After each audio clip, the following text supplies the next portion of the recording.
the two things that affect our day-to-day lives and operations in terms of financial management.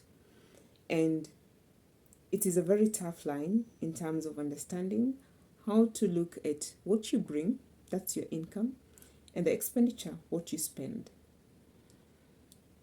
Most of the time you find, because most households depend on one job, you do one job, and we are paid a monthly salary, you cannot be able to just increase your income overnight unless you go through a process to evaluate things that you can change and things that can at least increase the amount of money that you can earn. So that leaves us with something. Today, let's talk about expenditure. How can you manage your expenditure in a better way? So first thing is you need to spend wisely. Spending wisely comes with a quote of looking at how much it costed you to get that money and how much it's going to cost you to get a similar amount of money in future.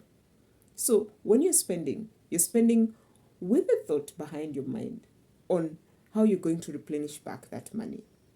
So you avoid impulse buying. The things that bring us down is how you go to buy things without a structure. You know this is not a basic necessity. We all know that we have basic needs, and basic needs are food, clothing, and shelter. But all those basic needs have a way of which they come in categories. You cannot rush to go and buy clothes, and yet you have not fed yourself. So food is number one in the hierarchy of the needs that you need. It is the most basic need. So if it's food you're buying and not luxurious food, then you're on the right trajectory. Second of it all is now shelter. You need to ensure that you have a home, you have a roof over your head, and that is what is the most important part. After that, you can have clothing. If you have a few clothing, that's fine. If you want to add your wardrobe, that's when you ask yourself, is it worth it for me to buy a new clothes? Do I need a new outfit this time round? What is the occasion? Can I get something and just pimp it up and go and finish the whole occasion? And this is when you ask yourself, is it worth it for me to buy something expensive that will last longer? Or is this the point whereby you ask yourself, I need to stop buying clothes and stop filling my wardrobes because I have like 50 clothes that I have not worn them for the past 1 year? That is when you bring yourself into a conversation about avoiding impulse buying. And also in impulse buying, do not buy what you have not planned to buy. That's a policy. If you woke up in the morning and in your itinerary was nothing like buying what you want to buy, resist the temptation. Just resist it. Because you see, it's a behavior that you have to build.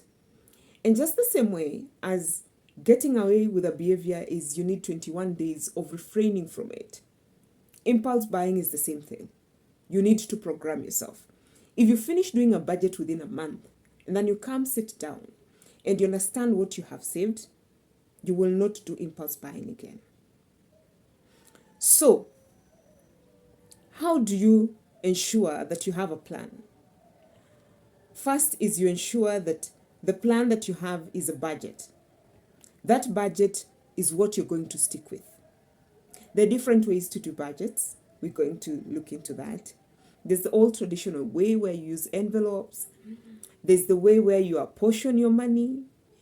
There are different ways. And the beauty about a budget is you should not make your budget boring. Because when you make your budget boring, then you're not able to enjoy the outcome of trying to make yourself financially independent. You feel it's a punishment.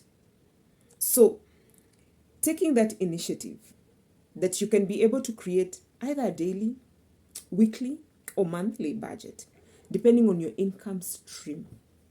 Because, there's somebody who does business and their income comes on a daily basis. Their budget will be different. If they stick to saying you can only spend 500 a day, that's what they buy with it flan, that's what they buy with it, whatever they do, that's it. That's their daily expenses. If yours is weekly, such that you say, when I'm going to shop for my groceries because I want the groceries fresh, there is a budget for that. If yours is monthly, then you stick to monthly because that's what works for you. So it's so much of self-discipline that you create in terms of what you can stick with, right? And then you put a miscellaneous, which now can account for small things. Like there's food that is needed, extra food that's needed, and there's an extra thing that needs to be bought. Those are the times that you now go into the miscellaneous. I hope I have tried to break down on the expenditure. So we're going to go deep into budgeting on the next video. Okay? So thank you so much for sticking along up to this point. In case you find this video is beneficial for you, please head up, subscribe, and keep on tuned, because the more financially literate you are, the more freedom you have, and the more time you can be able to buy for yourself. Remember, money can buy you time.